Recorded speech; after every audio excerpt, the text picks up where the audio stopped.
point. Those of us here gathered today in this place, along with scores of Americans and freedom-loving peoples around the world, know that we are living in days that are unprecedented for the threats to our way of life and very existence. With every passing day, we slip farther and farther into George Orwell's tyrannical dystopia. We have been lied to, deceived, and seduced by those who would reduce us to serfdom and worse. Our parents, spouses, children, neighbors, and friends are not only suffering hardships at the hands of those who rule us with imperial disdain, but also are falling sick and dying in numbers we have not witnessed in our lifetimes. Every day we are burdened by those who have asserted illegitimate authority and unconstitutional lawlessness over us. We never wanted this, and so are tempted to give way to the understandable feelings of confusion and despair. And yet how easy it would be for us to claim that it is only a few, that we are merely victims when down deep inside we know that it isn't true.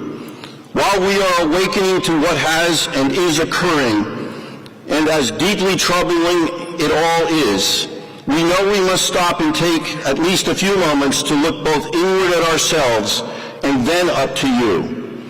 We are not without our failings. So God have mercy and forgive each one of us for our parts in this present day calamity. And as we do so, we call what you have told us to do in your word, to do if we are to receive the mercy, grace, forgiveness, deliverance, and victory for which we yearn and long for down deep in our hearts. As our loving Creator and Heavenly Father, and full of compassion, you see our tears as we humble ourselves in your presence. We do indeed humble ourselves before you and pray and seek your face.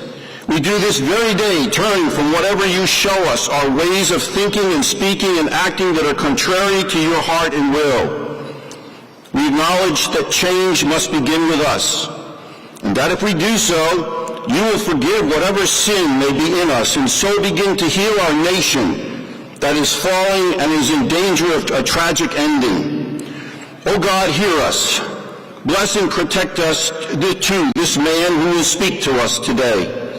We know what he did for us and how he strove to lead us in honorable ways during his term as our president, in ways that brought your blessings to us rather than your reproach and judgment.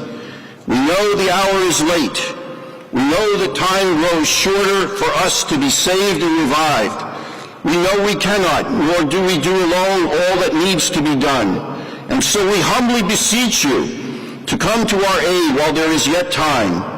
We pray with the Old Testament prophet Amos, let justice roll down like waters and righteousness like an ever-flowing stream. We pray with the psalmist that even though we walk through the valley of the shadow of death, we will fear no evil, for you are with us. We pray with Isaiah that as we pass through the troubled waters in these next months and into and through 2024, that you will be with us, and through the rivers that they shall not overwhelm us. And when we walk through the fire, we shall not be burned, and the flames not consume us, because you have said, for I am the Lord your God, the Holy One of Israel, your Savior. You delivered the Hebrews out of bondage to the Egyptians. You brought down the walls of Jericho. You gave victory to Gideon and an army of only 300 men.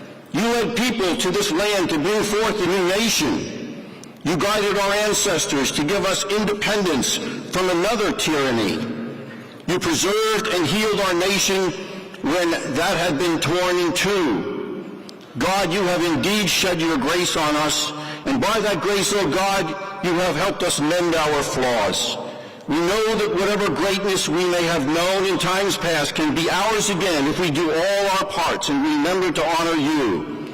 O God, hear us as we recall and invoke yet again the words of aspiration and inspiration offered by another great president who led us in another time of great peril. As President Lincoln spoke at Gettysburg's hallowed ground, his words even today ringing across this nation and throughout this place where we gather. the unfinished work which they who fought here have thus far so nobly advanced. It is rather for us to be here dedicated to the great task remaining before us, that from those honored dead we take increased devotion to that cause for which they gave the last full measure of devotion, that we here highly resolve that these dead before us shall have not died in vain, and that this nation, under God, shall have a new birth of freedom, and that government of the people, by the people, and for the people shall not perish from the earth.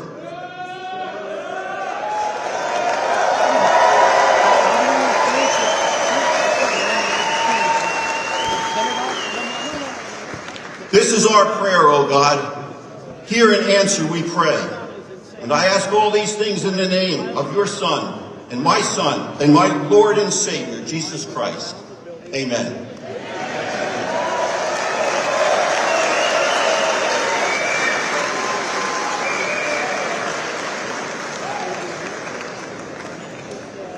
Ladies and gentlemen, please welcome to the stage Team Trump New Hampshire co-chair, Lou Gargiulo.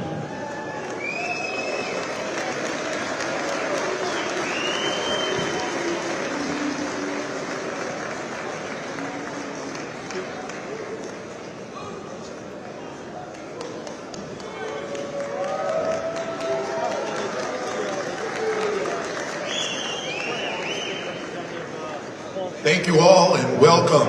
Welcome to this great event. I'd like you all to stand for the Pledge of Allegiance.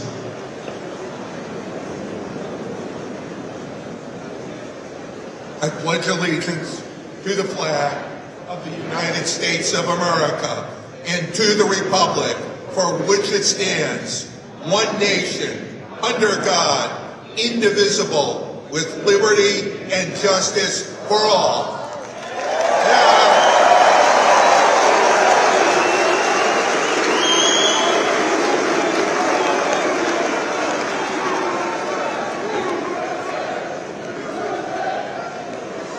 Ladies and gentlemen, please welcome to the stage Jana El Sayed to sing the national anthem.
Ladies and gentlemen, please welcome to the stage State Representative Valerie McDonald.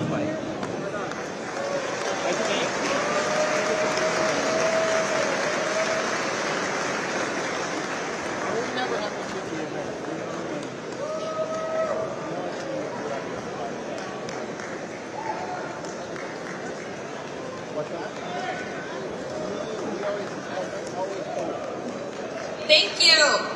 Some say my generation is the future, but I say the future is already here.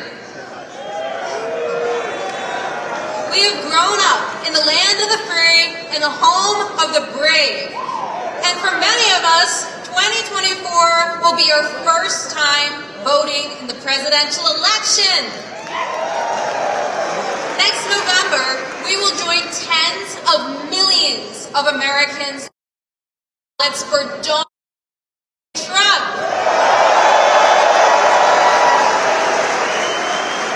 From the economy to security to the reasons speak for themselves. But here in New Hampshire, we meet every candidate. Either you are on Team Trump or you are making up your mind. What are you waiting for? There is no other worthy. And there is no experience like the Trump experience. America had the Trump experience for 4 years, followed by President Biden.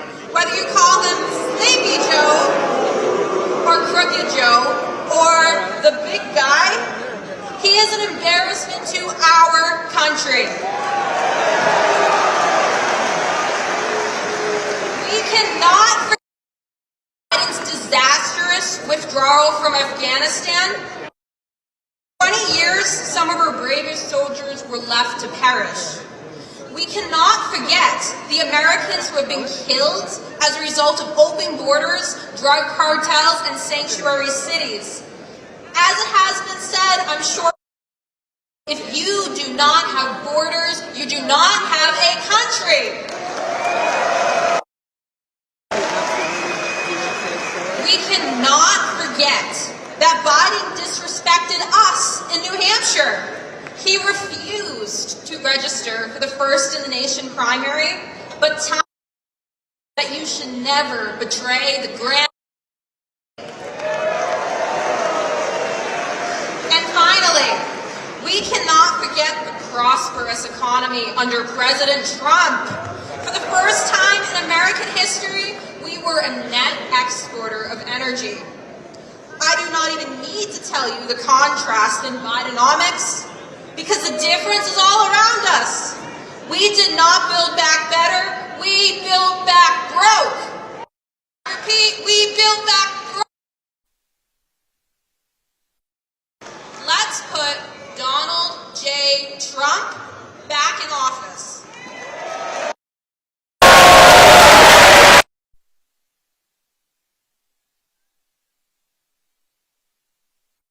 God bless.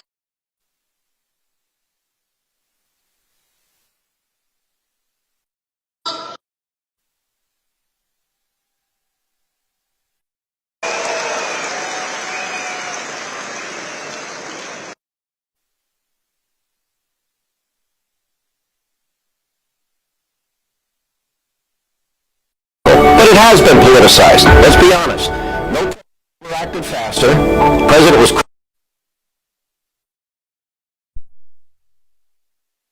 this particular thing. Immediately gave dollars. Sent the rundown. And he's still getting hit. Well, if you want to play the criticism game, almost came out hard against President Trump.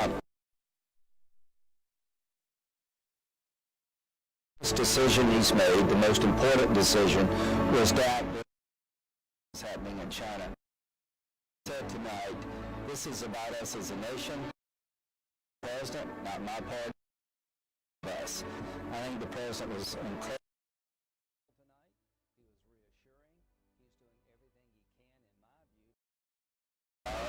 We're taking it serious. The president has communicated on this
fellow Americans, the best is yet to come.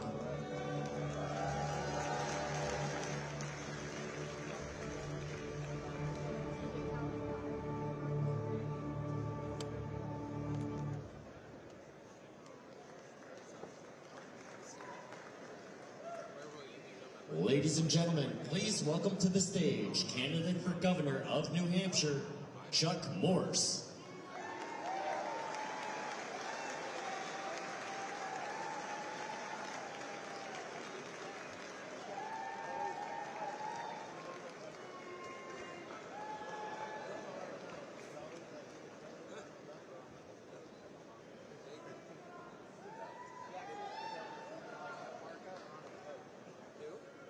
Well, welcome everyone to New Hampshire.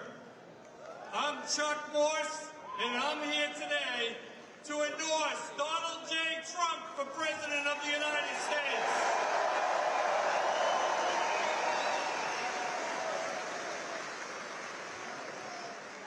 As I've traveled around New Hampshire running for governor, there are three things I hear over and over again.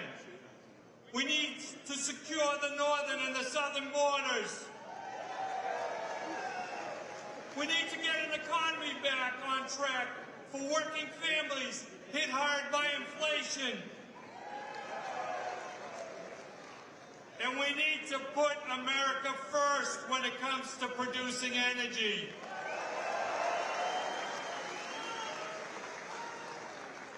We can do all these things by putting Joe Biden back in his basement and getting Donald Trump back into the Oval Office.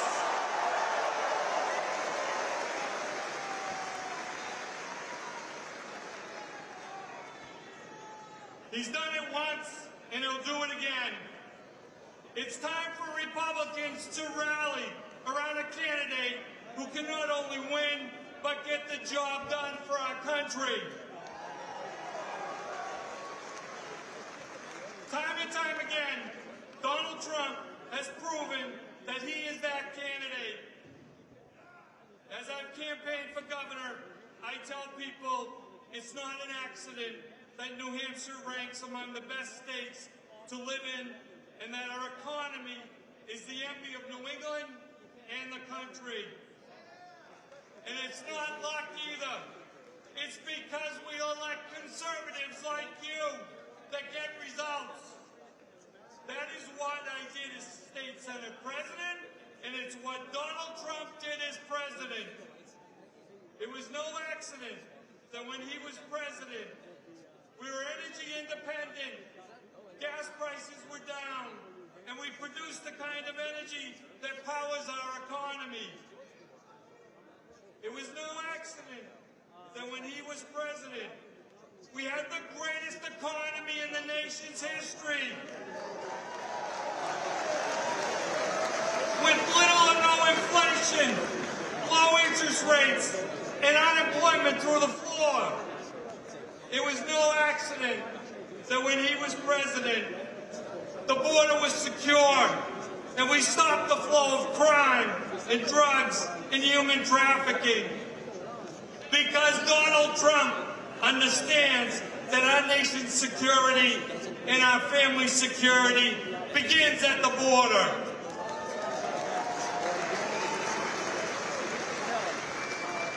Next year, we need to elect a conservative who gets results. That is why I'm endorsing Donald J. Trump to be our next president.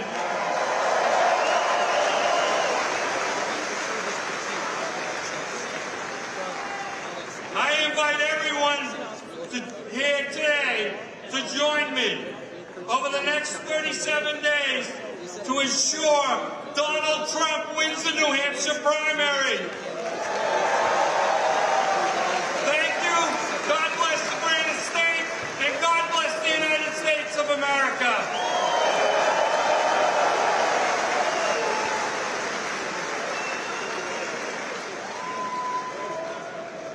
Ron DeSantis was struggling big time in his primary race for governor of Florida.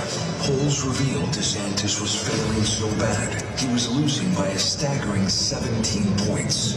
Then, DeSantis was saved by the endorsement of President Trump.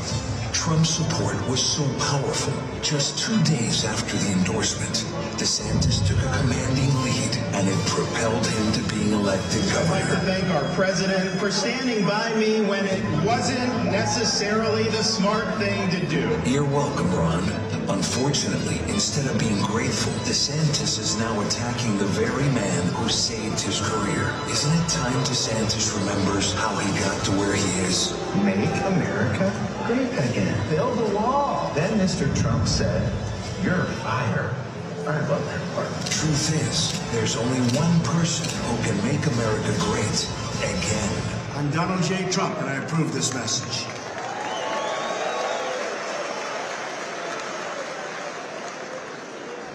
Ladies and gentlemen, please welcome to the stage President of the New Hampshire Federation of Republican Women, Elizabeth Gerard.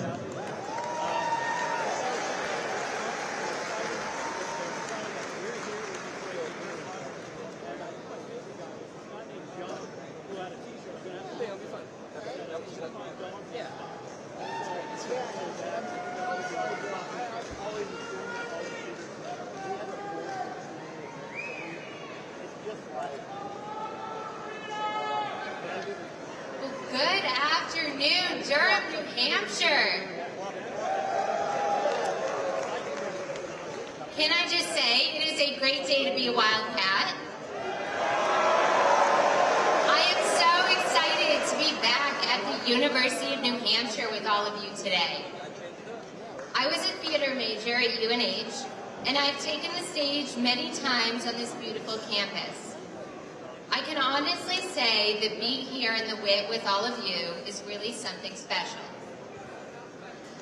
I am proud to have served as the president of the New Hampshire Federation of Republican Women for the last 4 years, empowering, educating, and electing Republican women statewide.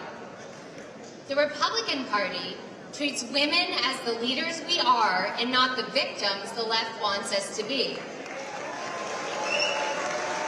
Republicans know that women care just as much about the economy and national security as we do about the issues of life, family, and education. All issues are women's issues.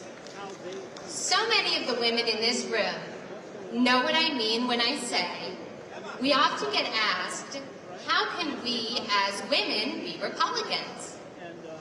I ask, how can we not, when the other side wants biological men in women's bathrooms and in women's sports, when they burn through taxpayer dollars and treat the American people like a blank check to fund their progressive agendas, when they come for our Second Amendment rights, when they seek to destroy the family unit, and when they continue to emphasize our differences instead of that which brings us together. Our party sees a future of strength, unity, and prosperity for this great nation. A prosperity not given by the government, but earned by the hard-working American citizens who form the backbone of this country, and many of you are here today. This may be the most important election of our lifetime. The stakes have never been higher, and the need to succeed has never been greater.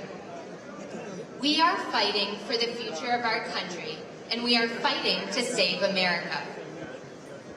Each and every one of you in this room has a critical role to play in shaping our future. But you already know this, right? You're here today because you've had enough. Am I right? You've had enough of Biden's America, where American families can't keep up with inflation, the crumbling housing market, and gas prices. You've had enough of the blatant disregard of our border security, politicians playing with the national debt like it's monopoly money, and those acting out of personal gain instead of in the best interest of the American people. You've had enough of being expected to accept every new woke idea the left invents, and you're sick of being labeled intolerant when you refuse to comply. You've had enough of watching our country fall apart and everything else that's gone downhill over the last few years, I know I have, you know we need change, and you know the time is now. We are at a crossroads in our nation. We need to elect people who are going to put America first and do what's right. And now, more than ever, we need committed, freedom-loving Americans to speak up and stand up for this nation. Regardless of what you say in the media, what you see in the media, or the way they try to spin it, there are many Republicans who are fighting for what's right, and they're really shaking things up. And it's not just the people who are elected to office or running for office, it's people like you and me who are speaking up, showing up, and are determined to give the next generation a better America. Let's be the start of the change we want to see in our country. And with your help, history will look back on the Republican Party as the force that saved America. And it starts today with all of us Granite Staters right here in the first in the nation primary state of New Hampshire. Now, I know you all know this. There is only one presidential candidate prepared to take on the radical left. One candidate who will be ready to address the problems facing our nation on day one. And one candidate who can set our country on the right course. Like me, he has spoken up for what's right, despite those who try to silence him. Time and time again, he has proven to the American people that he has their backs. He will secure the border, undo the disastrous executive orders of the Biden administration, and he will speak up for what's right. Freedom of thought and freedom of speech are frightening to the Democrats. It's why they label anything they disagree with as disinformation.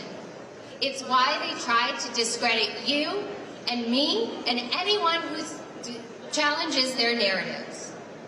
So now, it's time for each of us to speak up. And I'm going to go first.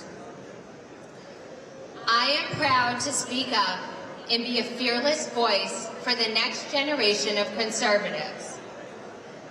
I am proud to be a strong and empowered Republican woman.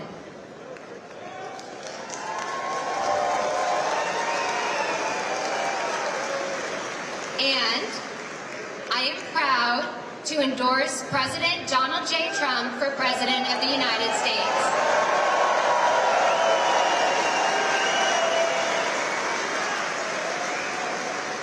So I ask you, please join me in speaking up.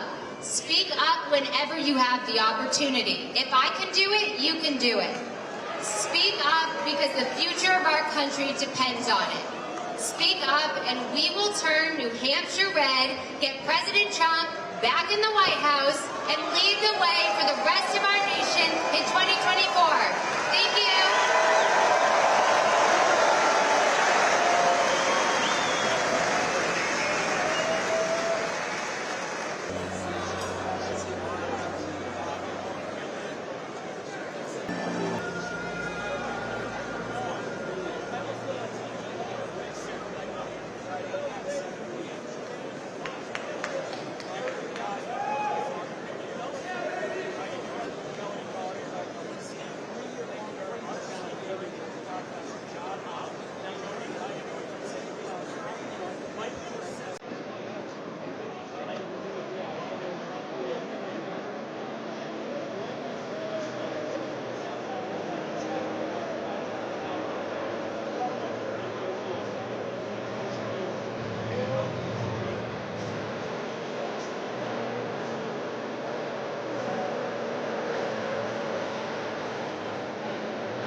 just so you know, 3, we're getting a lot of gifting.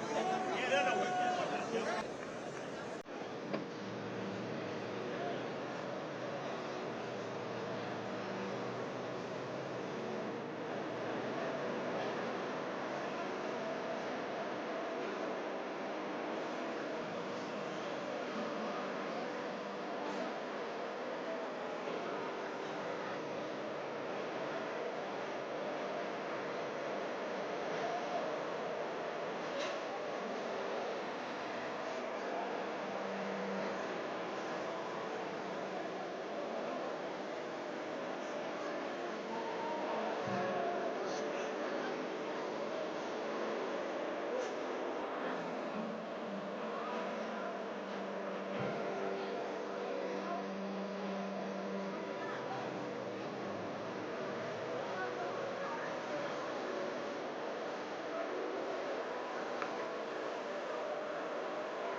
Ladies and gentlemen, please welcome the next President of the United States, President Donald J. Trump.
never seen spirit like we have right now.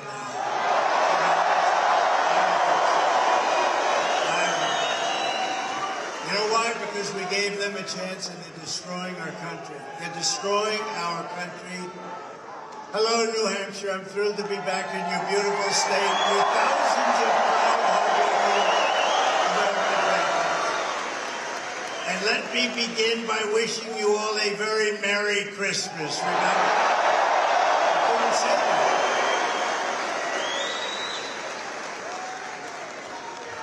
7 years ago, they didn't want us to say it, but we now say it proudly, and people are saying it right back at us. We're just 38 days away from New Hampshire's first in the nation primary, and you know why you're first in the nation?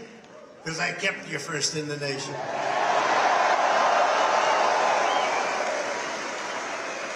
And I have to say, unlike Biden, he didn't keep you first in the nation. That we know. On Tuesday, January 23rd, we're going to win the New Hampshire primary, and then we're going to crush crooked Joe Biden next November, and we're going to make America great again.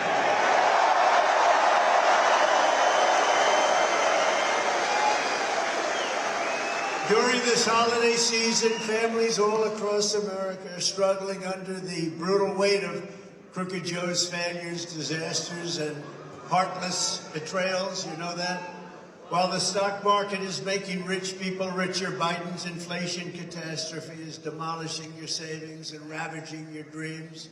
His sky-high energy prices, nobody's ever seen anything like it, are brutalizing your wallets. Our border has been erased. We have no border any longer. Drugs, criminals, gang members, and terrorists are pouring into our country. They're running wild in our Democrat-run cities, while Christians and conservatives are persecuted, and thanks to Crooked Joe's breathtaking weakness, he is bad. Worst president in history. The world is going up in flames while you suffer the ravages of inflation, and your buying power goes down to levels never seen before. Your buying power has never been seen anything like this before. Joe Biden is a low IQ individual. He is truly the worst, most incompetent, and most corrupt president in the history of our country. But with your vote in this election, together we're going to save America, and we're going to bring our country back from hell. It's in hell. It's in hell. Not one thing has gotten better under Crooked Joe Biden. Under the Trump administration, you were better off. Oh, you were better off. Your family was better off. Your neighbors were better off. Your communities were better off. And your country as a whole was better off. America was stronger, richer, safer, and more confident than ever. When you had a certain gentleman behind the desk, that beautiful, resolute desk in the Oval Office. What was his name? His name was Trump. Happened to be Trump. But it was all of you, actually. In a certain sense, you were all sitting behind that desk, because that's what we're all doing together. We're in this together. We have a fight to save our country. We have a fight to save our country. Were you better off 5 years ago, or are you better off today? There's no contest. Nobody would say today. What a difference a president can make. It really does make a difference, a big difference, bigger than even I thought. If you go back 7, 8 years, I never thought it could make. It makes a tremendous difference. Since Joe Biden took over, we've had a 3-year inflation rate of over 20%. Under my leadership, inflation was non-existent. We had gasoline at $1.87. After 3 years of Bidenomics, they call it Bidenomics from hell, the average monthly mortgage payment has gone from $1,746 under my administration to $3,322 today, but you can't get the money, so it doesn't matter. It doesn't matter. Biden's handlers are making the banks much richer and making you much poorer. The handlers, they are making the banks rich And the banks discriminate against conservatives. They discriminate against religion because they're afraid of the radical left, I suspect. I think the bank regulators are doing a big number in the banks because they're not allowed to do business with you. And we're going to get those banks when we get in office. Nobody knows the banking industry better than me. And I'm not going to let them take advantage of you any longer. They've taken advantage, and what they do to the people in this room, and by the way, millions and millions of others, is a disgrace. We're going to end it. Joe Biden and the Democrat Party are incapable of solving any problem. They haven't solved anything. They've only created problems. As long as Joe Biden is in the White House, the American dream is dead. But all of that will change the minute the polls close on election night, 2024. And the next economic boom will begin the instant the world knows that crooked Joe Biden is gone and Donald J. Trump has won 4 more years as president of the United States.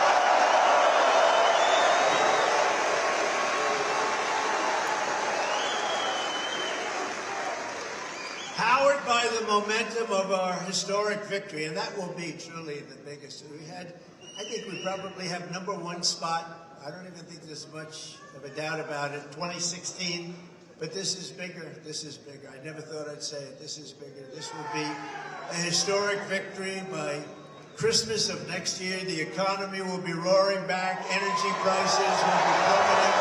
The hordes of people charging across our border will have ended. The invasion of our country will have stopped. We will stop the invasion very quickly. We'll get Tom Homan, we'll get Brandon, Judd, we have such great people. They'll stop it very, very quickly. Because just like 3 years ago, they know that I will catch them and send them home. We were sending them home by the thousands. MS-13, thousands and thousands of gang members sent back home. And the entire world will be safer and more peaceful because everyone knows that the days of American weakness, how pathetic we are, American weakness and submission will be over. It's going to be over. You know, we sent out, I don't know if you know, thousands and thousands of MS-13 gang members, the worst. These are the worst. We sent out thousands of them, and the countries didn't want to take them because under Obama, they never took them. They never took them.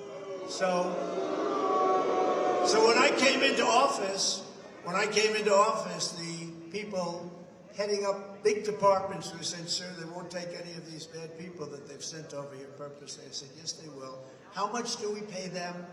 Because we give everybody money, because we're foolish. We stopped a lot of it, I will tell you. We would have stopped it all, but then a thing called COVID came along. We had to solve that problem. A gift from China, the China virus, you're right. I said, how much do we pay them? El Salvador, Honduras, how much do we pay them?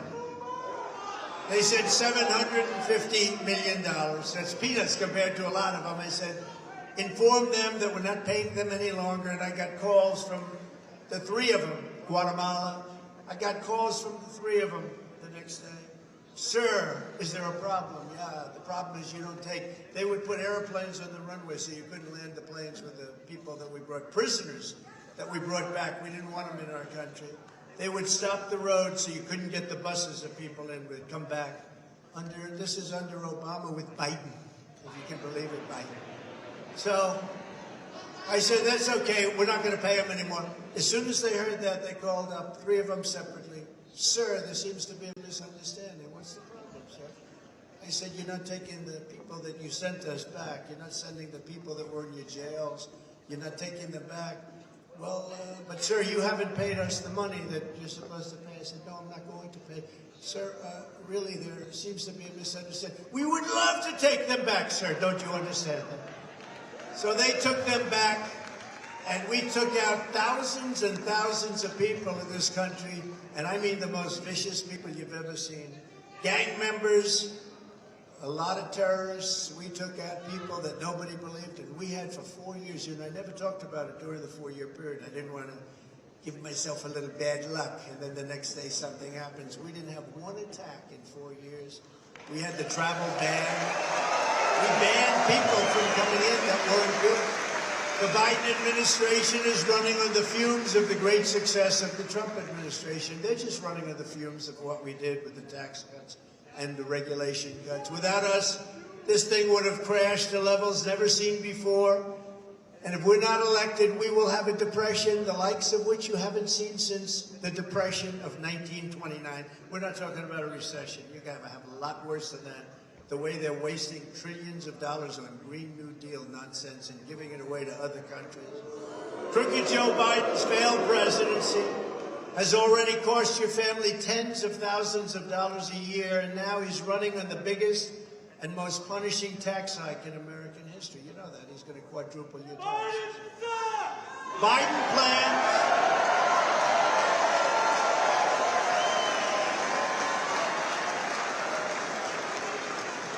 plans to obliterate the Trump tax cuts and raise income taxes on American families all across the nation. Crooked Joe will put you really in the poorhouse, and I think he's, I don't even get the politics of it. What is the politics of it? They don't know what they're doing, but you're going to be in the poorhouse to fund his big government Green New Deal, which is a socialist scam. And you know what? You have to be careful. It's going to put us all in big trouble. The Green New Deal that doesn't work. It's a Green New Scam. Let's call it. Let's call it from now on the Green New Scam.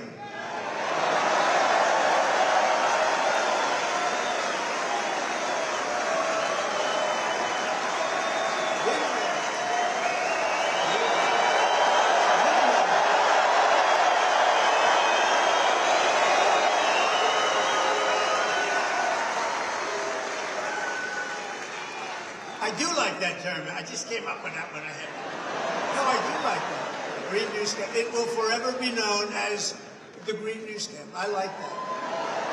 I like that. Here is my pledge to every New Hampshire family. I will never let the Trump tax cuts, and they are the biggest tax cuts in the history of our country, I will never let them be taken away from you, and with your vote in this election, we will cut your taxes even further. That's what built our economy. That's why we had such a strong economy. Biden is also trying to impose a vicious increase to the estate tax or the death tax, wants to put you out of business. It's a shame. What a shame. As president, I virtually eliminated the death tax, and I will stop Biden's theft of American wealth when I'm back in the White House. We're going to stop it so fast. You know, under the Trump tax cuts, if you have a small business, if you have a farm, you don't have to pay any estate taxes. They were taking away your businesses. They were taking away your farms. The farmers had a problem because they were a little bit, as you would say, land rich, but it was great. It was a great wealth, but it wasn't cash. And they had to go out and they had to borrow money from banks, and then the banks would, you know, come down and foreclose because they couldn't pay it because it's such a high tax. We got rid of it. We got rid of the estate tax. A lot of people don't even know that, but we got rid of the estate tax for farms, small businesses. And I hope you're happy with that. I always say, if you love your children, it's a big deal. If you don't love your children, it doesn't matter that much. Is there anybody in the room that does not love their children? I'd like to say. Yes, oh, he raises his hand, but he's just a child.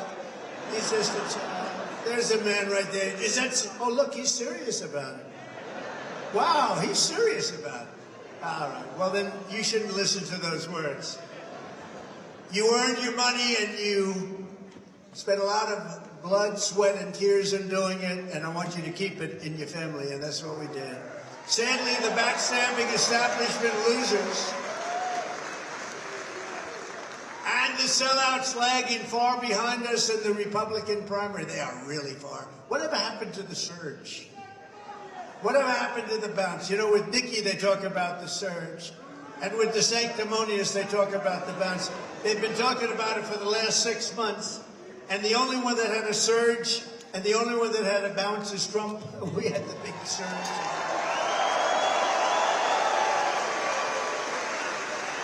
I saw when they said last week, Nikki Haley is surging.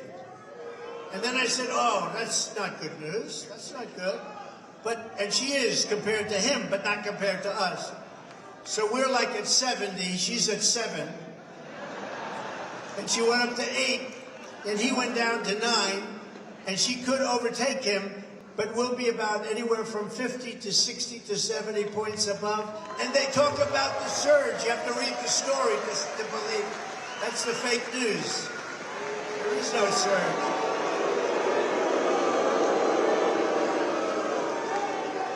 No, there is no surge. It's fake news. Whoa. There's a lot of them back there. Whoa.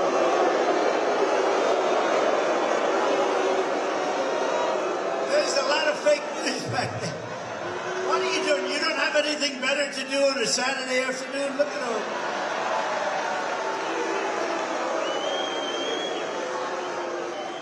But they're the sellouts that are lagging far behind us in the Republican primary at record levels. You know, the Des Moines Register came out in Iowa, and they had a poll that had me up by the largest number in the history of the poll. Other than that, we're not doing so well. No, in Iowa, we're ahead by like 45 points. I don't mean we're at 45. I mean we're ahead by 45. They gotta start that surge fast. They got to start that bounce. They got to get that bounce going. But these are people that can't be trusted on taxes, on trade, or on anything else, frankly. They will betray you just like they betrayed me. Does that make sense to you? You know what I mean. Does everybody know what I mean? You get betrayed. And when you get betrayed, you don't put up with it. And remember this, look, New Hampshire does not want politicians who support higher gas taxes at 23% national sales tax like the sanctimonious did. That's all you want. Let's give you a little sales tax of 23%. You don't want politicians who want to gut Social Security and Medicare like both of them, or our great senior. I don't even talk about the others. You know, you still have this guy. You still have this guy. Don't think of it in the race. I looked the other day. You have, well, we like Ramaswamy. You know why? Because he likes Trump. I like him.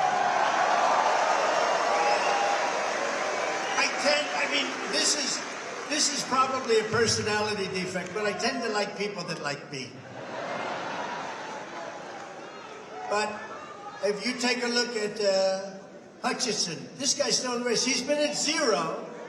Hutchinson has been at 0 for 6 months, and he's still out campaigning. Ada, I call him Ada. It's Asa. I have to say it's Asa because otherwise they'll say, oh, he didn't know his name. He didn't know. No, I call him Ada. More appropriate name. But no, this guy's out campaigning. He's been at 0. One poll had him 0 with an arrow pointing less. That means he's at less than 0 for months. He's been campaigning. Does he have nothing better to do? And who opposed? Oh, he says, what about, please, sir, do not call him a fat pig. We cannot. He says, what about Christie? He's a fat pig. You can't, no, look. Please do not call Chris Christie a fat pig.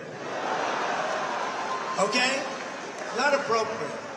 Because you're not allowed to use the word fat. Use the word pig, but you can't use the word. No, we don't want to call him that. I don't want to call him that.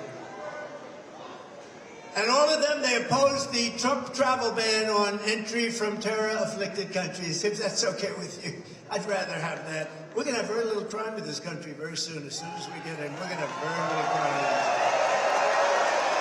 There are some in New Hampshire who are actually advocating radical left Democrats to vote in our Republican primary to help make our big lead look a little bit smaller. It's not going to have a huge effect, but you know what? Don't let it happen. Don't let it happen. These are subversive people. Don't let it happen. We need to send them a message. We have to send the whole world a message because the world thinks our country is a total mess, and it is. You don't want a candidate to do your bidding and the bidding of Wall Street, the Washington establishment, the fake news media, the deep state. and the military-industrial complex, of which I was a big contributor because I rebuilt our entire military. Much of it coming from New Hampshire, as you know. Much of that beautiful new stuff, unfortunately, gave a lot. They gave a lot. They gave a lot to Afghanistan, about 85 billion worth, which is in the most shocking and horrible period of time, I think, in the history, the most embarrassing period of time in the history of our country. 13 incredible soldiers killed, 38 horribly wounded, arms, legs, face, horribly obliterated, hundreds of people dead, and leaving a lot of Americans behind, and leaving $85 billion worth of equipment behind. These people are stupid people. They're stupid. They're stupid people. You know, we didn't lose one soldier in Afghanistan for 18 months. I told the head of the Taliban, the media got upset when I called. He said, why would you speak to the Taliban? I said, that's where the problem is. Remember, they asked Jesse James. Jesse, the great bank robber, Jesse, why do you go after banks? He said, because that's where the money is. I went after the Taliban because that's where the killing was. And I spoke to Abdul. I said, Abdul, don't do it. Abdul, don't do it. We didn't lose. It was a rough conversation. That's okay. We didn't lose one soldier from that conversation on 18 months. We didn't have one soldier. Under Obama and Biden, they had a lot of people. We didn't lose one soldier until that horrible day, that horrible, stupid day. What a stupid group of people. They took the military out first. No, you take the military out last. You get your people out first. You get your equipment out. You get your people that have helped us out. There are those people. Of course, you know, we won a war. We took people that we have no idea who they are. We didn't take the people that helped us. We took whoever was able to get into those airplanes. Remember the sight of those planes pulling up with many people on the planes, hanging onto the wheels and falling at 3,000 feet. I mean, it was what a mess. What a mess. This guy Biden is the worst we've ever had. No, New Hampshire wants a president who will never betray you, who will never forsake you, and who will never sell you out. You're not going to be sold out. And you know that because for 4 years I was your president, and you had the greatest 4 years that you've ever had. And that's why next month New Hampshire is going to weed out the insincere rhino. Does everybody know what that is? Republican in name only. You know, when Biden says, we must stop MAGA, we must stop, let's see, is it called MAGA? I think it's called MAGA. Which, by the way, is the greatest political movement by far in the history of our country. And I just wish, like, that would be on a debate stage, because I'd say, Joe, do you know what MAGA stands for? He'd go, no. And then, of course, the announcers, like a Chris Wallace, would come to his, you know, would save him. You have no right to ask that question. You know, meantime, Joe would be standing there not knowing what the hell's happening. But listen, I say, Joe, do you know what MAGA stands for? MAGA stands for, Joe, Make America Great Again. That's all it stands for. There's nothing tricky. There's nothing tricky.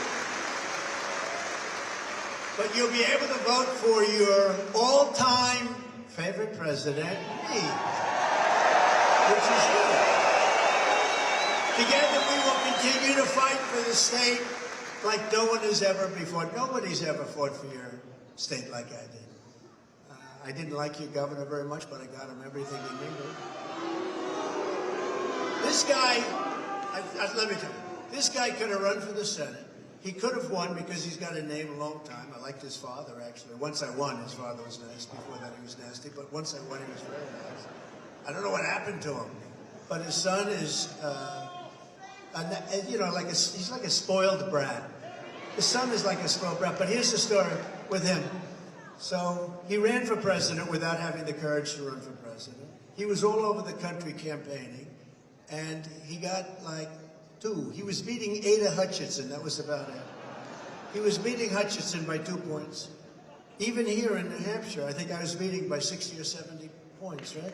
He was, and you know what? He's hurt himself so badly.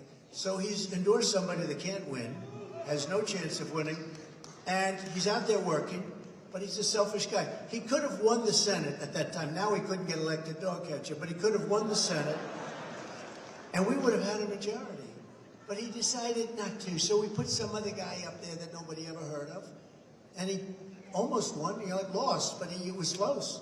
But he could have, because of name recognition, he could have won, but he was a selfish guy. He said, I want to run for president. And he had no chance, no chance.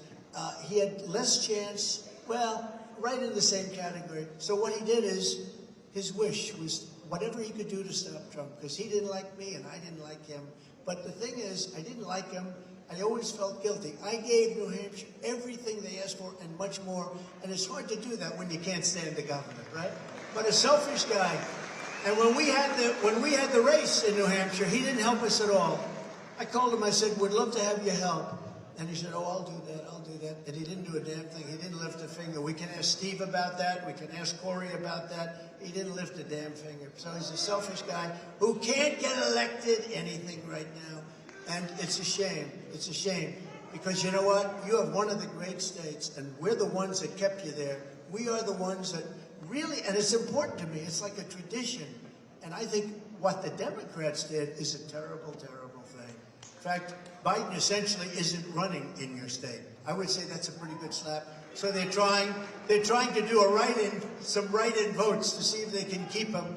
But what a mess. This guy, what he's done to our country is a disgrace. What he's done to our country is a disgrace. So to defend New Hampshire workers and manufacturers, I will pass the Trump Reciprocal Trade Act. You know what that is? That's the greatest thing ever.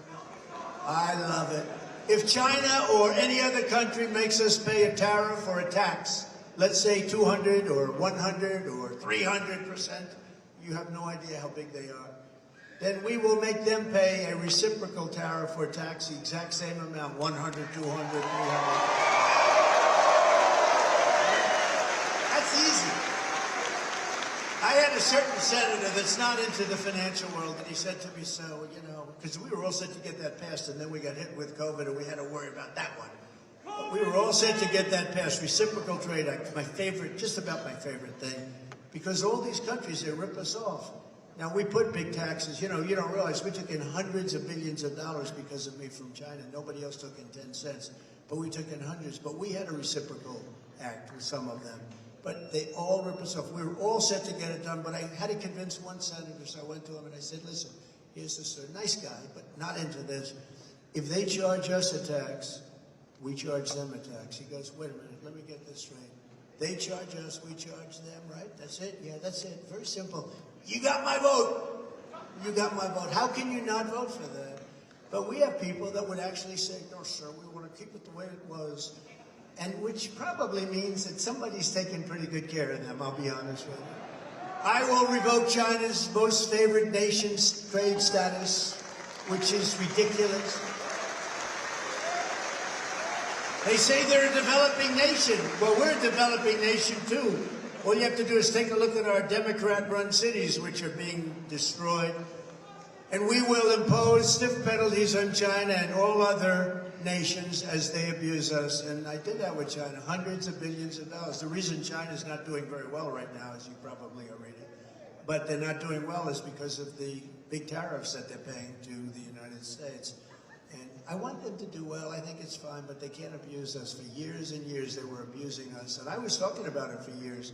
One of the reasons I ran, and other countries also, by the way, they're not all alone, I can tell you that. I will also immediately stop crooked Joe Biden's latest ripoff of the American people, his plan to give, listen to this, global climate reparations to foreign nations. He's going to give billions of dollars because he's saying that we have a dirty climate. And he's going to give billions and billions of dollars to foreign nations that think we're the dumbest people in history, okay? Billions. He's going to give reparations to other countries that have filthy climates, by the way. You know, the one thing about climate, so we fight like hell, and they put up all these windmills all over the place that if you add the cost of rebuilding, and they're all rebuilt, you know, in China. They're all built in China and Germany. And they said, let's assume you're a big believer in this. They send big fumes in. So you add it all up, and it's terrible. You can't get rid of the blades. They only last 10 years. The energy is the most expensive energy you can do. They kill all our birds. If you want to see a bird cemetery, go under a windmill sometime. You'll see birds like you never saw. If you love birds, you'll start to weep. But it's just the craziest thing. They ruin our plains and fields. They're killing our whales. You know, the whales are coming in. I think we had one whale come in 50 years. This year we had like 12. It's a terrible thing they're doing to our country. And they're doing it under the auspices and basis of we have to maintain our planet. So here's the problem. China is right now building 50 coal-fired plants, okay? Big plants, bigger than anything we have. 50 of them. They're building on average one a week, and now I understand the average is going to close than 2 a week. We're getting rid of all of our stuff. For wind. Here comes the wind. Oh. It's not powerful enough to fire up our factories. Solar. You ever see a solar area? They take up areas of the desert. They might as well take the whole damn desert, you know. And I like the concept of solar, but it's not powerful like what we need to fire up our factories. We can't do it. Let's put it this way. It's not working. You can have a little solar, you can have a little, you could even have some wind if you wanted. But wind is 42 times more expensive than natural gas. Think of it. 42.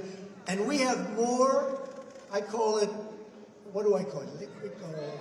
Liquid gold. Beautiful, beautiful liquid gold. They have more liquid. We have more liquid gold under our feet than any other country in the world. Any other country. No country has what we have. And what do?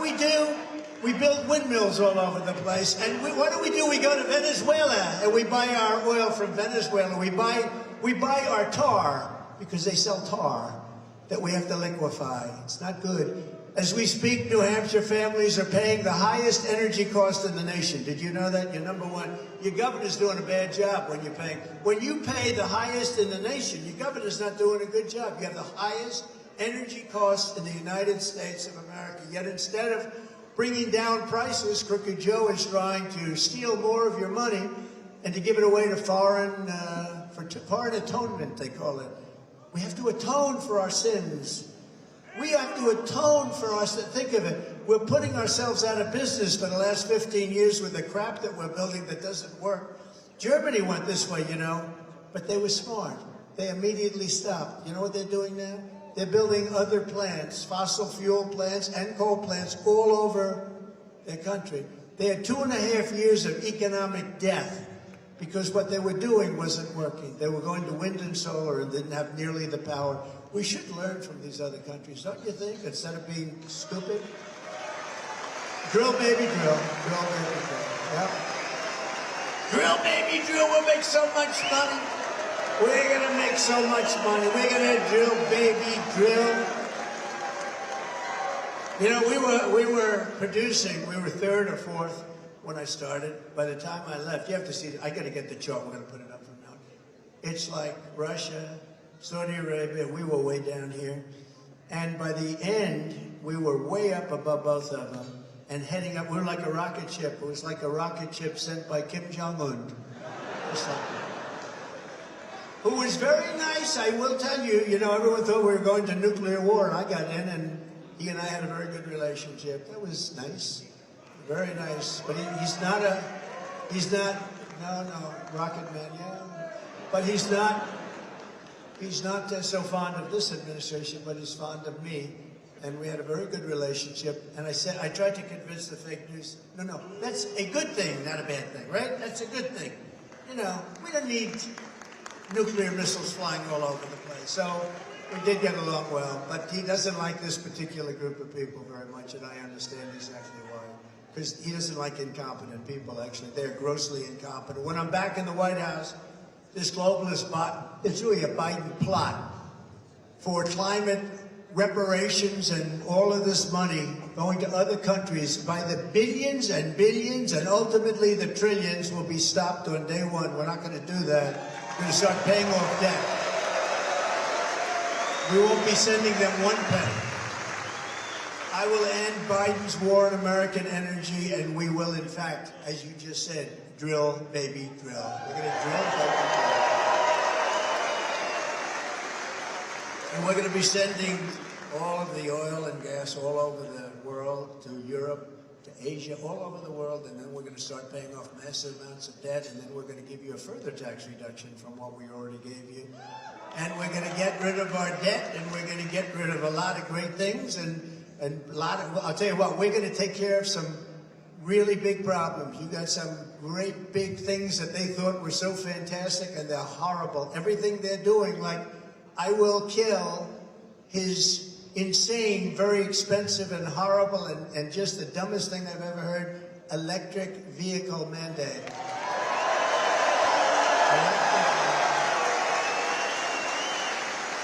They don't go far. Let's say, yes, you're in New Hampshire. Let's say, you know, because Joe gets that mixed up a lot. He'll say, well, let's see, we're in Idaho now. No, Joe, you're in New Hampshire. So you're in New Hampshire, right? You're in New Hampshire, and we want to, let's say, drive down to Boston. Let's say that's about 3 stops. 3 stops. Whereas you could go down and back with a tank of gasoline, you know? I don't think you're going to like stopping. And the problem is you won't find a charger. And if you do, it's got lines. And they're trying to enforce this. The problem is, honestly, they don't go far. They're very expensive. And they're all going to be made in China. I was telling the United Auto Workers, I think they're going to all vote for me, other than the top 2 people. I think they're all going to vote for me. I said, the deal is a killer because they're going all electric. And if you go electric, you're going to have those cars that got to be made in China because they have everything you need for electric. We have everything you need for a nice tank of gasoline. We have everything you need. We have it right under our feet. I think we're going to win the auto workers. And I don't know if you saw in Detroit and Michigan, the vote. We're up 11 points in Michigan, which is pretty unusual. 11 points. Because they get it. You're not going to have an automobile industry anymore if they do this. You know the worst? They want to make all trucks electric. And the problem with the truck electric is a big, beautiful, brand new 18-wheeler, a big beauty, can go 2,000 miles on diesel fuel, right? Clean diesel fuel, goes 2,000 miles. An electric truck, comparable size, but there's no such thing because the battery is so big you'd have to take up almost the entire truck to hold the battery. These are minor details, though, according to the Biden administration. So, but an electric truck, you'd have to stop. It goes 300 miles. So you get 2,000 miles versus 300 miles. That means you'd have to stop 6 or 7 times. Whereas the other way, you don't have to stop at all. And the trucking industry is up in arms because they don't know what to do. They're all going to be out of business. You talk about a supply chain problem. Wait till you see that one. And the worst thing is they want to make our army tanks all electric. So that we can go in and we can blast the hell out of a foreign country, but we'll do it in an environmentally friendly way. These people are crazy. Crooked Joe puts China first. He puts Asia first, Ukraine first, illegal aliens first, environmental maniacs first. He puts everyone first, but he puts America last. He puts New Hampshire last. He puts our workers last. He puts our farmers last. He puts everything that's good, he puts it last, and I put New Hampshire first, and I put America first every single time.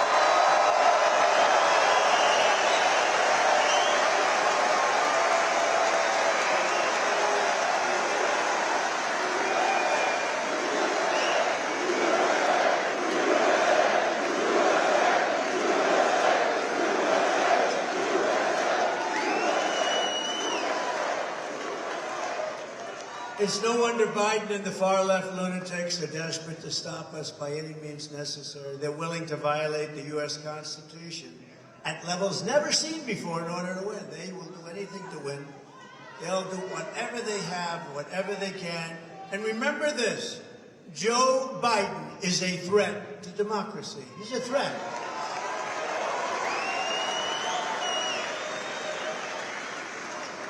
And you know, we'll bring in adversaries, and I'll bring it in right now, but even Vladimir Putin, has anybody ever heard of Vladimir Putin? Of Russia, says that Biden's, and this is a quote, politically motivated persecution of his political rival is very good for Russia because it shows the rottenness of the American political system, which cannot pretend to teach others about democracy. So, you know, we talk about democracy, but the whole world is watching the persecution of a political opponent that's kicking his ass. It's an amazing thing. And they're all laughing at us. Viktor Orban, the highly respected Prime Minister of Hungary, said, Trump is the man who can save the Western world. He said this in an interview to him. That he had the best foreign policy in decades, and it all belongs to Trump. He did not initiate a new war, and he would have been, it would have been the greatest thing. Our world would have been a very different place right now. And he said that. He said it would have been very different, and there was no way that Russia, and he's right there, there's no way that Russia would have invaded Ukraine. It would not be possible for Russians to do that if President Trump were president. It wouldn't have happened, and guess what? It didn't happen. And you know what else wouldn't have happened? The attack on Israel wouldn't have happened, and inflation wouldn't have happened. They're weaponizing law enforcement for high-level election interference because we're beating them so badly in the polls. That's what they do. They cheat. They're professional cheaters at elections. Just as you probably saw last week, and a couple of this week, 2 days ago, the Harvard-Harris poll is us leading Republican primary field by 56 points. Trump is 67, Ron DeSanctimonious is 11, and Nikki Haley is at 10%. Where is the bounce? I want to see that bounce. No, they're talking, they keep bouncing. They keep bouncing between each other. In the new Rasmussen poll just out, the general election, I guess 10 points ahead. That's not bad. In the Washington Post, how about that? 10 points and 11 points up on Biden. They were so unhappy. They said, it must be a mistake. It must be a mistake. So they went back and redid it, and they had to actually add another point. That was sort of a thing. And the Bloomberg Morning Console poll just out has us beating Crooked Joe substantially in every swing state, like by every single swing state by a lot. The radical left Democrats rigged the presidential election of 2020, and we're not going to allow them to rig the presidential election of 2024, right? Not going to allow it, right? Right? Every time the radical left Democrats, Marxists, communists, and fascists indict me, I consider it a great badge of honor, because I am being indicted for you. Thank you very much. Thank you, I appreciate it. Thank you very much.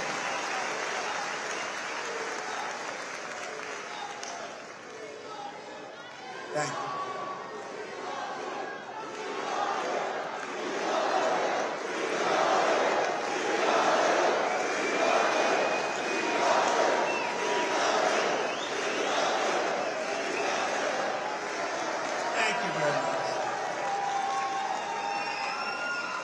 And never forget, our enemies want to take away my freedom because I will never allow them to take away your freedom. It is very simple when you think about it. They want to silence me because I will never let them silence you. And in the end, they're not after me, they're after you. I just happen to be standing in the way, and I will always be standing in the way. You know, I had a great life. I had a life of tremendous luxury. I built a tremendous company. You actually got to see that with this fake trial I have going on in New York. Tremendous cash, very low debt, greatest assets. Nobody has. Very few people have assets. And I could have been all over the world sampling my assets. Right? And instead, I'm in New Hampshire with you, and I'm very happy about that. But they ask me, a lot of times they get asked this question, Sir, you had the greatest life anybody could have.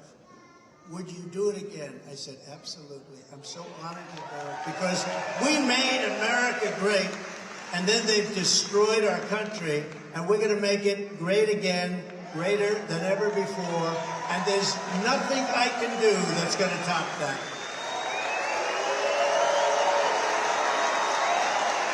I've had plenty of the other life, right? We've had plenty of the other life. We got a lot of work to do.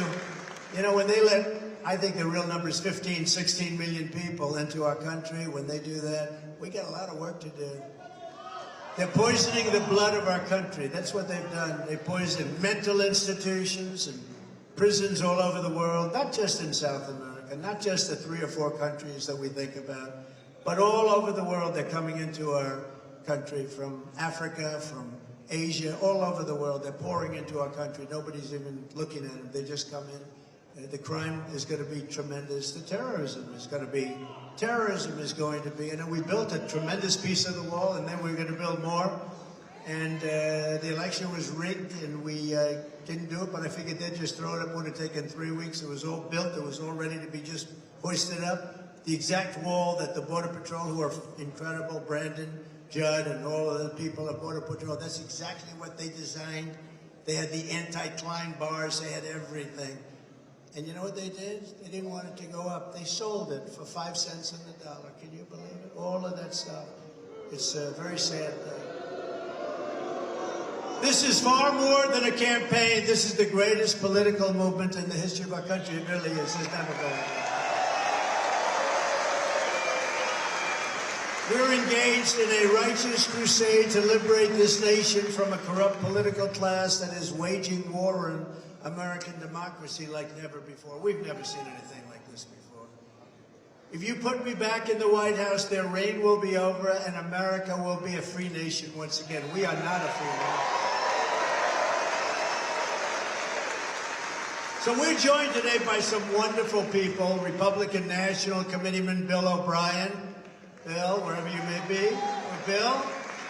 I don't know where you are, Bill. There are a lot of people in here. Caroline Levin, she's fantastic. Where is she? She is fantastic. Wow. You are something. I watch her on television just ripping people's hearts out. Thank you, Caroline. A man who I just think he's fantastic. He loves this state. More than any place, he loves this state. This is where he wants to be. He has a lot of options. He's done very well.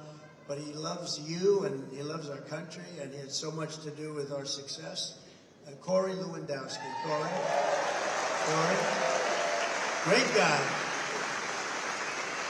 He's a great guy. And I'm thrilled to receive the endorsements of State Senator Kevin Avard. Kevin Avard. Where's Kevin? He's around here someplace. Thank you, Kevin. That's a beautiful endorsement. Thank you. I appreciate it, Kevin. Won't let you down. As I say, we will not let you down. You know what he wants? He wants success for the country, right? So thank you, Kevin. Former State Senate President and candidate for governor Chuck Morse is here. Chuck, thank you. Appreciate it. About time you get rid of that governor of yours. And the president of New Hampshire Federation of Republican Women, Elizabeth Gerard. Elizabeth?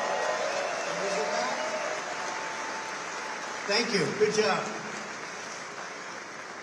Thanks as well to New Hampshire Moms for America Action and their commitment. They're incredible. Moms for America just gave me the award, by the way, Man of the Year. That's a big one. That's a big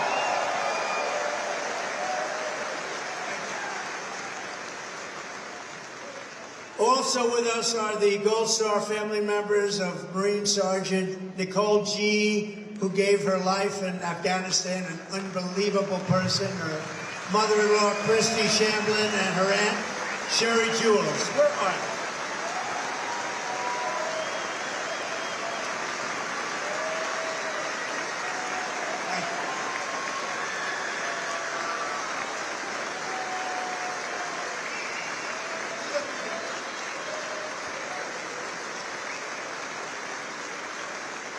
Incredible people.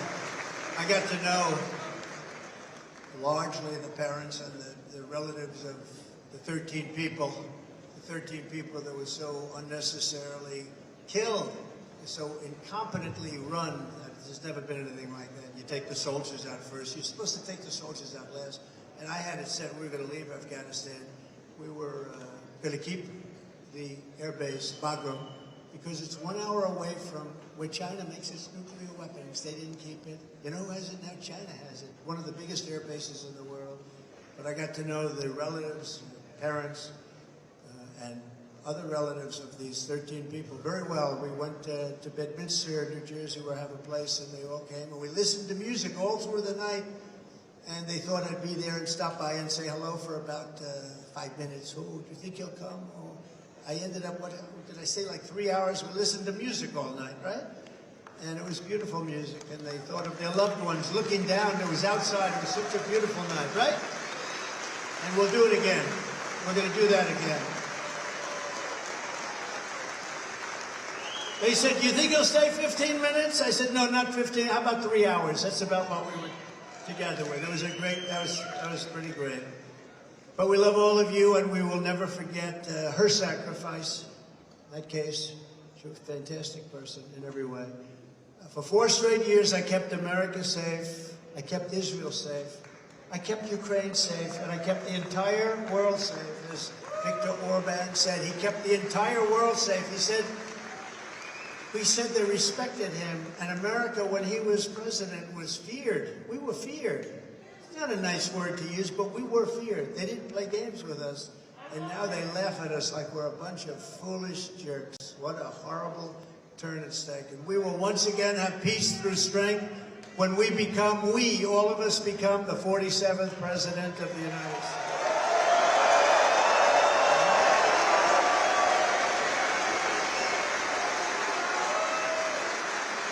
As president, I fully rebuilt the U.S. military, created Space Force. Remember, they didn't want Space Force. I said, well, if you don't do it, China and Russia are up there right now, and we've now taken it over. We've really dominated since the creation of space, but that was a big deal. The Democrats didn't want it. When Biden came in, he heard about Space Force, probably the first time he heard about it. Yeah. And he laughed. He thought it was funny. He thought it was some kind of a war game. No, it wasn't fun. It's going to be one of our most important. First, think of it, first new area of division, first new thing that we created militarily for so many years. You know, we were stuck in a very old-fashioned military, and now what we did with Space Force, I guess the first since 78 years, Air Force was the last, and then we did Space Force, and it's taken off. We're dominating now. We're dominating China, and we're dominating Russia, which are the two that are up there. They were there long before us. So the creation of Space Force is such a big deal. And I was the only president in decades who didn't start a war. Instead, I got us out of wars and endless wars. And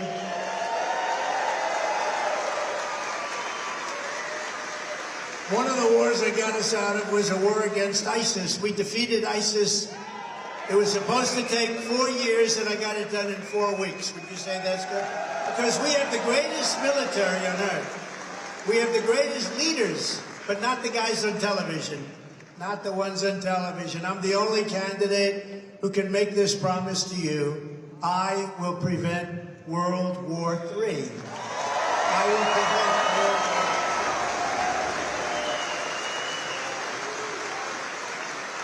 III. Because our country has never been so unsafe. You know, you're talking about the power of weaponry today compared to the Second World War and the First World War.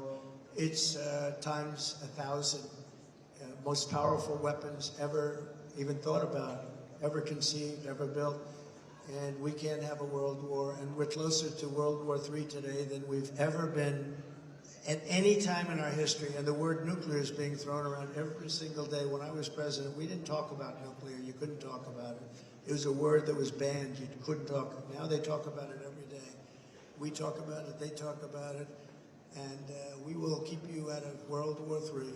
World War III is not going to be army tanks going back and forth, shooting at each other, boom, boom, an airplane having a little fight in the sky.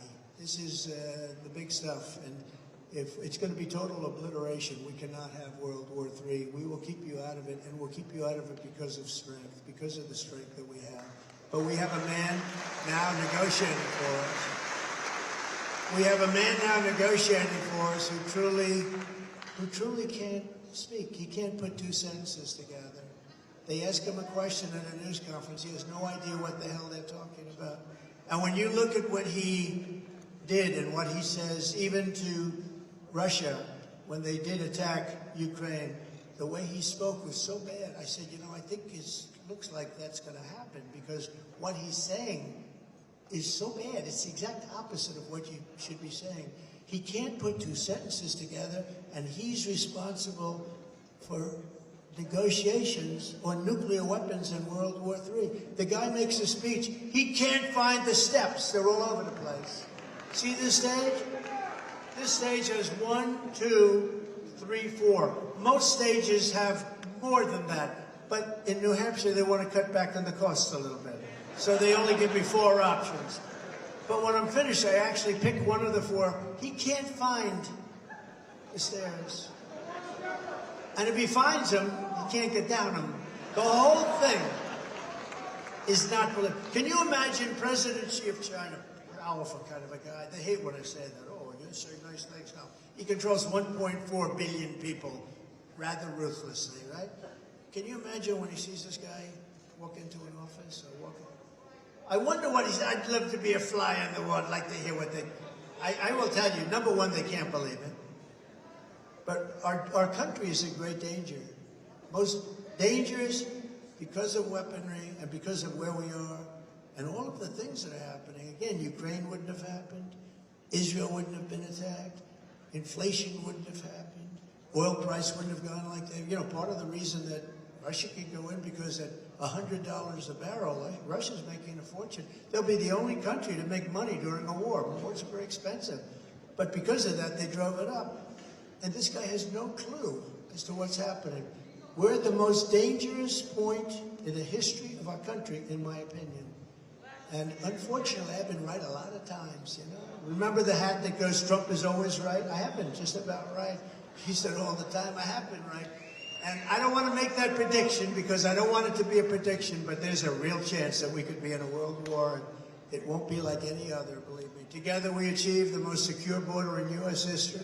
We built 561 miles of border wall and got Mexico to give us 28,000 soldiers free of charge. 28,000. I don't know now. It's a good time, and it is a Saturday afternoon, and everyone is like, what the hell are we doing on a Saturday afternoon? Does anybody want to hear the snake? You know, yeah? Should I do the snake? Those beautiful ladies from North Carolina, they've seen about 100 rallies. I don't know what the hell's going on with their husbands. Are your husbands? Do the husbands have a little problem with it? Should I do the snake? No, they've come to 100 rallies. This is their 100th, and they're incredible. They have a group of about actually 50 of them, and we appreciate it. How are we doing? How are we doing in North Carolina? Okay, good. We're doing good. I think we're doing good everywhere. You know why? Because number one, I did a good job, but also, when you compare it to the incompetence that we have right now, there's more spirit right now than we've ever had before.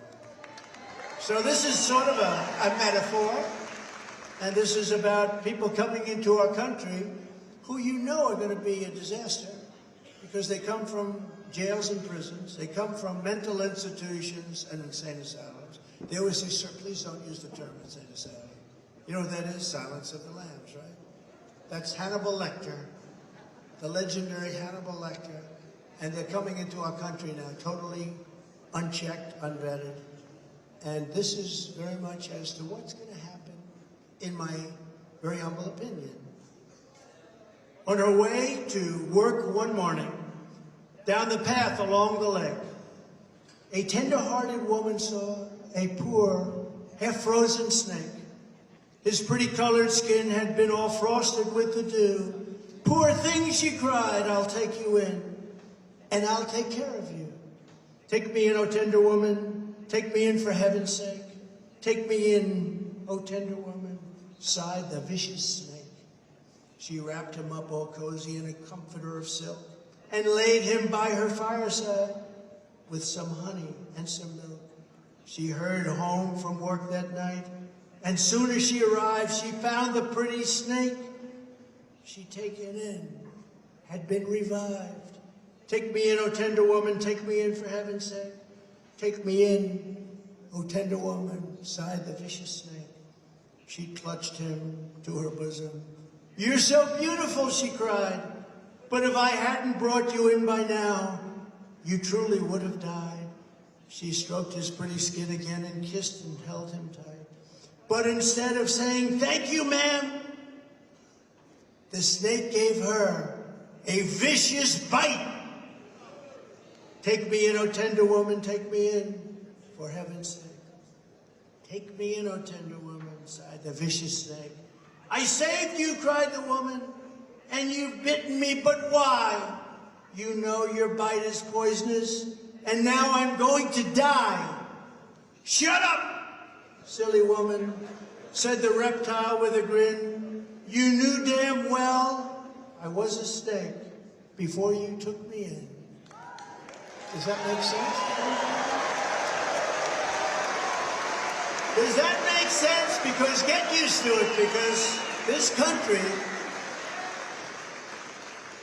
is going to go through hell if these very, very stupid people are allowed to stay in office. It's a horrible thing that's taking. They are indeed evil people because they know what's happening. They know what they're doing.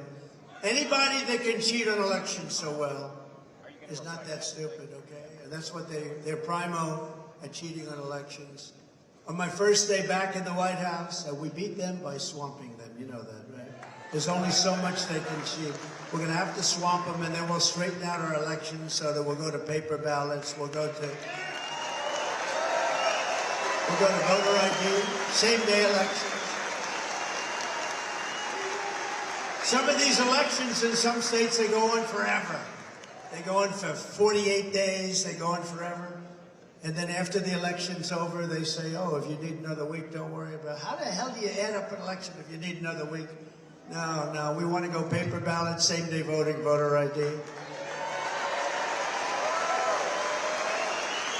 On my first day back in the White House, I will terminate every open borders policy of the Biden administration, stop the invasion of our southern border, and begin the largest domestic deportation operation in America.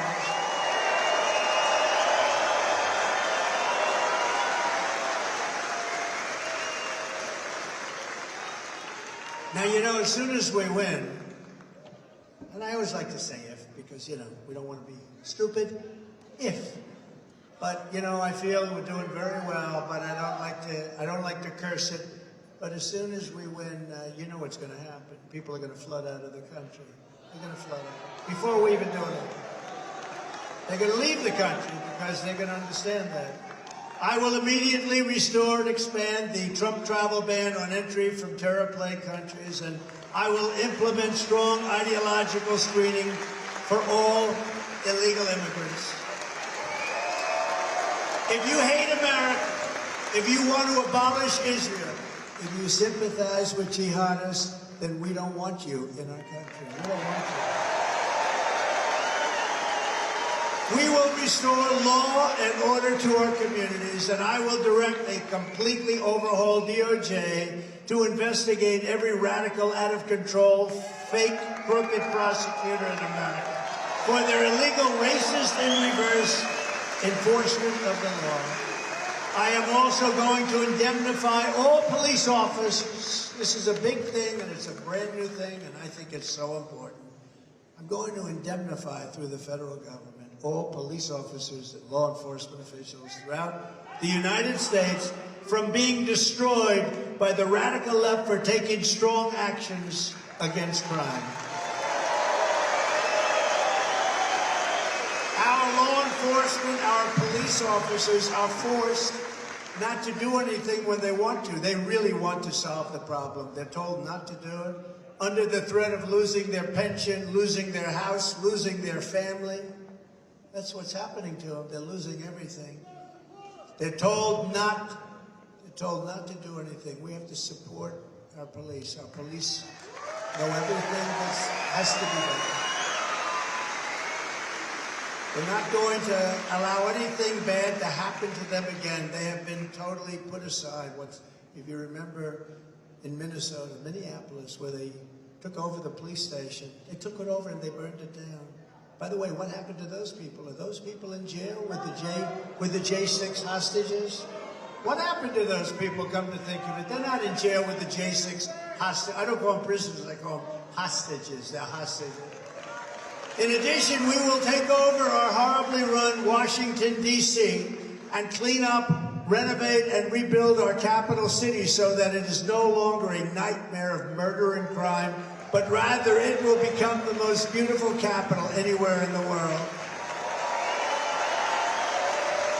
Our parks will be cleaned, all tents and graffiti will be removed, slum areas will be removed and rebuilt to the highest level of elegance and strength. And in addition to our capital, we're going to rebuild our cities into beacons of hope, safety, and beauty better than they have ever been before. We're going to rebuild our cities. It will be the greatest investment ever made, and we will work with Democrat leaders of those cities. If you can believe that they have Democrats, every single one of them is run by Democrats, and they're all failing, and they're crime-ridden, and they're horrible. But all of these failing places to make sure that this rebuilding will be a lasting and compassionate one. It's going to be.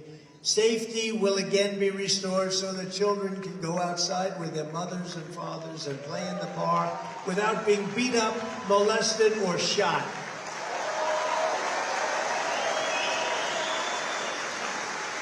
Students will be able to walk to school in peace without worrying about death. Crime rates will plummet and people will no longer move. Look, they're moving out of the cities. They're going to move back into the cities. We want that to happen. Right now, they're moving out of the cities because they're crime-infested havens of hate. We're also going to stand up to the radical left, communists, Marxists, fascists, and frauds who have taken over our universities. They've taken over our universities. You saw that this week. They've destroyed the reputations of once highly respected schools like Harvard, MIT, Columbia, Stanford, University of Pennsylvania, the great Wharton School of Finance. It's so sad to see it all happening, and others. Indoctrinated our youth and brought censorship and anti-Semitism to our campuses. Under the Trump administration, if universities discriminate against conservatives, Christians, Jews, if they attack free speech, we're going to take away their tax advantages and grants. We're going to take away their endowments, and they will pay us billions and billions of dollars for the terror they have unleashed into our once great country. And by the way, it's not a great country anymore. It's a total mess. Our country is not a great country anymore. Our country is a mess. You remember CAG, Keep America Great. I couldn't use it. I said, America's not great now. I wanted to say, keep America great. So we went back to MAGA, make America great again. But it's not a great country. It's a crime-ridden mess. We're also going to fight to give you much better health care. Obamacare is a catastrophe for all American families. Even Elizabeth Warren, often referred to as Pocahontas because of her great Indian heritage, says it needs to be fixed. Remember Pocahontas? But even Elizabeth Warren said it needs to be fixed. It's in bad shape, very, very expensive. Very expensive for the user. We're going to make it much less expensive for the people with much better health care. We're going to do something great in that. And again, we have so much wealth under our feet. The wealth under our feet is going to pay for all of this stuff. We're going to make so much money. On day one, I will sign a new executive order to cut federal funding for any school pushing critical race theory, transgender insanity, and other inappropriate racial, sexual, or political content on our children.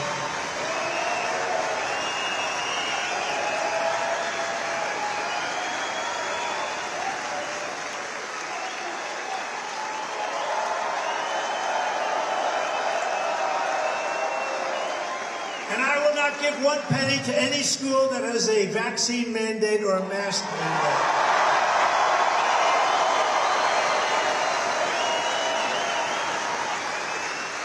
And I can't believe I have to say it, but I do. Who would think 10 years ago, 15 years ago, we'd have to say this? I will keep men out of women's sports.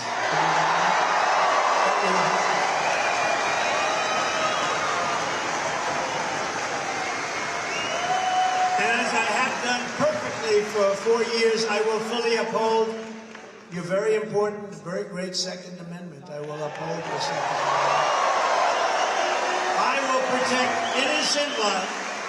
We will restore free speech, and I will secure our elections once and for all. We're going to have great elections. You have to have elections and you have to have borders. And if you don't have both of them perfect, you don't have a country. Our goal will be one-day voting. We're going to do that. We're going to do it. We're going to use that beautiful paper. We're going to use watermark. It's watermark paper. But until then, Republicans must win. If you took the 10 worst presidents in the history of the United States and added them up, they would not have done near the destruction to our country as Joe Biden and the Biden administration have done. They haven't. So if you want to save America from Crooked Joe and get every patriot you know, get them out to vote, you got to do it. Get everybody you know, get out and vote. Tuesday, January 23rd.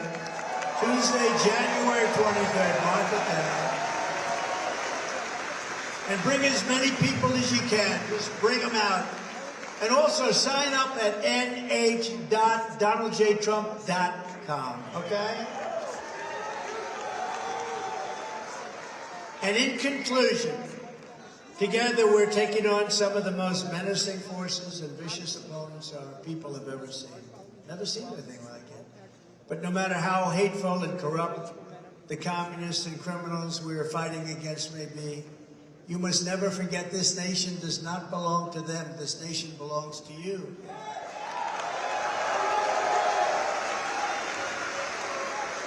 This is your home. This is your heritage. And our American liberty is your God-given right. God-given right. From Manchester, thank you very much. It's a beautiful crowd, beautiful group of patriots, beautiful, beautiful people. From Manchester to Meriden, from Portsmouth to Plymouth, from Concord to Claremont, from Dixville to Dover, to right here in Durham. You inherit the legacy of red-blooded New Hampshire patriots who lived by the immortal motto, live free or die.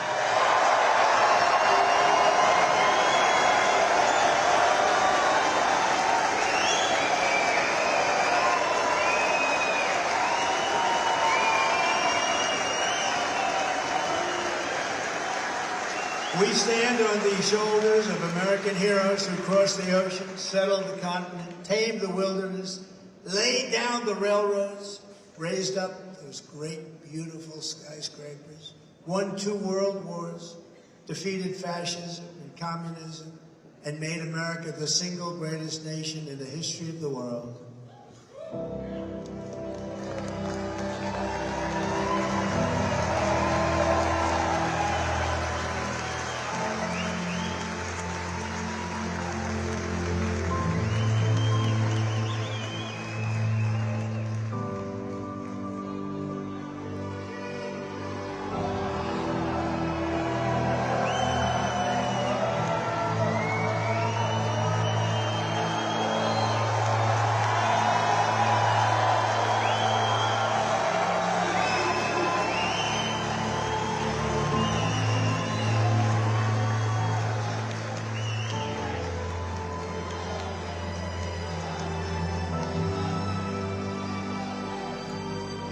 But now, we are a nation in decline.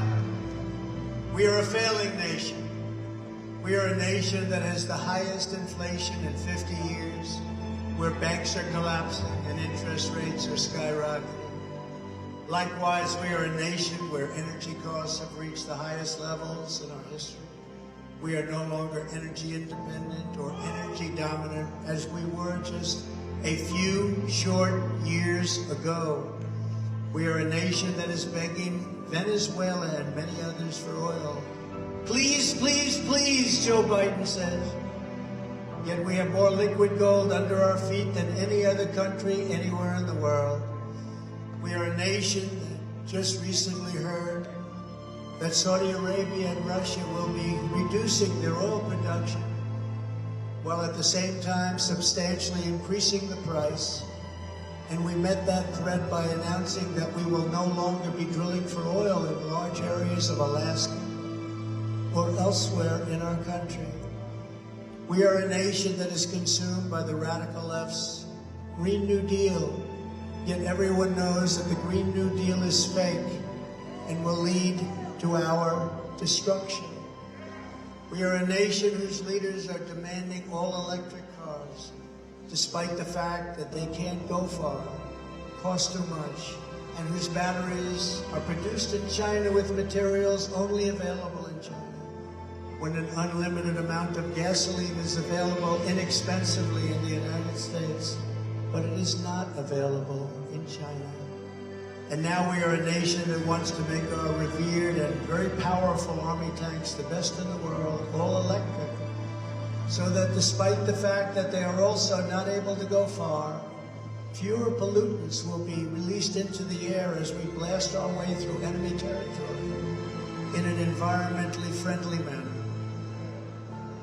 And they also want to make our fighter jets with a green stamp of energy savings, though losing 15% efficiency, but allowing us to keep our enemy's atmosphere clean of emissions, as we viciously and unceremoniously attack them at levels never seen before.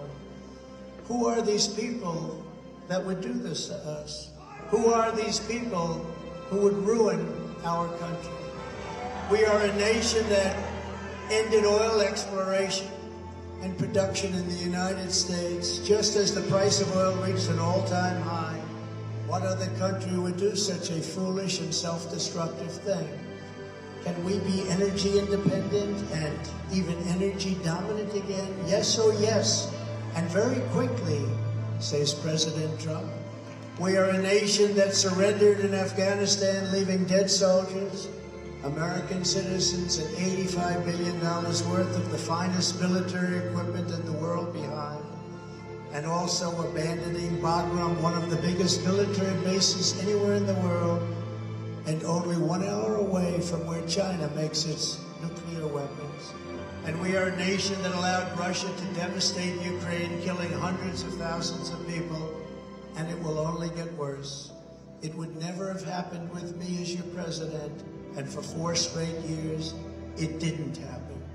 Likewise, the horrifying attack on Israel would have never happened.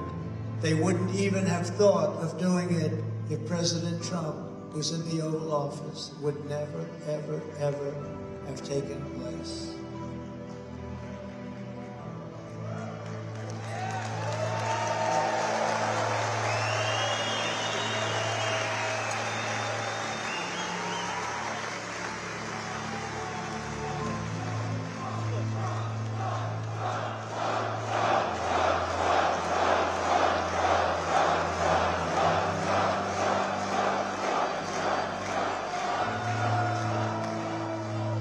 Iran was broke under the Trump administration.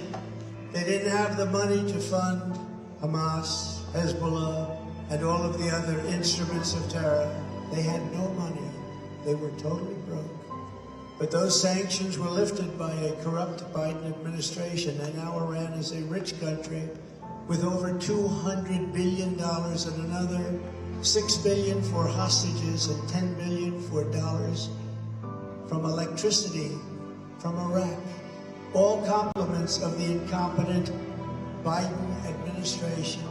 Iran has so much money, they don't know what to do with it. And China, with Taiwan, is next. We are a nation that allows the radical left to violently attack our cities, leaving behind massive destruction and death. And nothing happens to the violent criminals that do these terrible things. There is no punishment. But when people who love our country protest in Washington, they become hostages, unfairly imprisoned for long periods of time. We are a third world nation that has weaponized its law enforcement against opposing political parties like never, ever before. We've got a Federal Bureau of Investigation that won't allow bad election-changing facts to be presented to the public, and which offers $1 million to a writer of fiction about Donald Trump to lie and to say it was fact, where Hunter Biden's laptop from hell was Russian disinformation, and the FBI knew that it wasn't, but 51 intelligence agents said it was. and a Department of Justice that refuses to investigate egregious acts of voting irregularities and fraud. And we have a man who is totally corrupt and the worst president in the history of our country, who is cognitively impaired, in no condition to lead, and is now in charge of dealing with Russia and possible nuclear war, which would be World War III and far more devastating than any of the previous world wars, because of the weaponry that no one even wants to think about. We are a nation that no longer has a free and fair press. Fake news is all you get, and they are indeed the enemy of the people. They refuse to discuss the Biden crime family, but enjoy covering the false indictments of Donald J. Trump, who has done nothing wrong, absolutely nothing wrong, except win an election that a lot of people said couldn't be won. We are a nation where free speech is no longer allowed and where crime is rampant and out of control like never before. We are a nation that is allowing Iran to build a massive nuclear weapon and China to use the trillions and trillions of dollars it has taken from us to build a military to rival our own. And less than 3 years ago, we had Iran, China, Russia, and North Korea in check. They respected us. They were afraid of us. They weren't going to do a thing against us, and everyone knows it. Now Russia and China are holding summits to carve up the world. And perhaps most importantly, we are a nation that is no longer admired, respected, or listened to on the world stage. We are a nation that in many ways is a joke. We are a nation that is hostile to liberty, freedom, faith, and to even God. We are a nation whose economy is collapsing into a cesspool of ruin, whose supply chain is broken, whose stores are not stocked, whose deliveries are not coming, and whose educational system is ranked at the bottom of every single list. We are a nation where large packs of sadistic criminals and thieves are allowed to go into stores and openly rob them, beat up, kill their workers and customers, and leave with armloads of goods, but with no retribution, where the authority of our great police has been taken, where their families and pensions have been threatened, and their lives would be destroyed for the mere mention of the words law enforcement. We are a nation where fentanyl and other forms of illegal drugs are easier to get than groceries to feed our beautiful, beautiful families. We have become a drug-infested, crime-ridden nation, which is incapable of solving even the simplest of problems. We will institute the powerful death penalty for drug dealers, where each dealer is responsible for the death during their lives of more than 500 people. Mothers will never again be forced to watch their children overdosing and hopelessly dying in their arms, screaming, "What can I do? What can I do?" We are a nation whose once revered airports are dirty. They're a crowded mess. You sit and wait for hours and then are notified that the planes won't leave, that they have no idea will they will. Where ticket prices have tripled, they don't have the pilots, they don't have the planes, they don't see qualified air traffic controllers, and they just don't know what the hell they're doing. We're a nation that has lost its confidence, lost its willpower, and lost its strength. We are a nation that has lost its way. But we are not going to allow this horror to continue. 3 years ago, we were a great nation, and we will soon be a great nation again.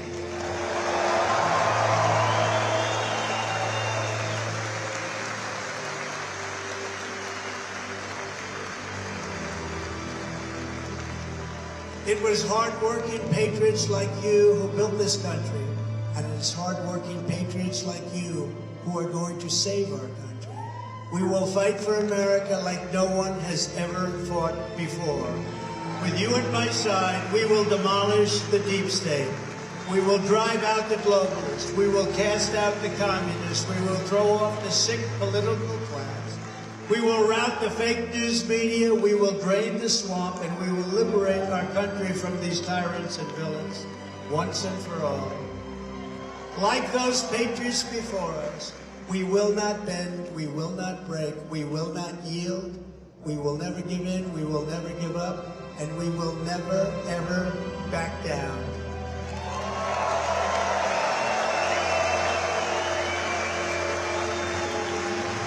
With your support, we will go on to victory, the likes of which no one has ever seen before. We will evict crooked Joe Biden from the White House, and we will take back our country on Election Day 2024. The great silent majority is rising like never before, and under our leadership, the forgotten men and women will be forgotten no longer. We will love our country. We will take care of our country. We will pray to God for the strength and for liberty. We will pray to God and we will be with God. We are one movement, one people, one family, and one glorious nation under God. And together we will make America powerful again. We will make America wealthy again. We will make America strong again. We will make America proud again. We will make America safe again. And we will make America great again. Thank you, New Hampshire.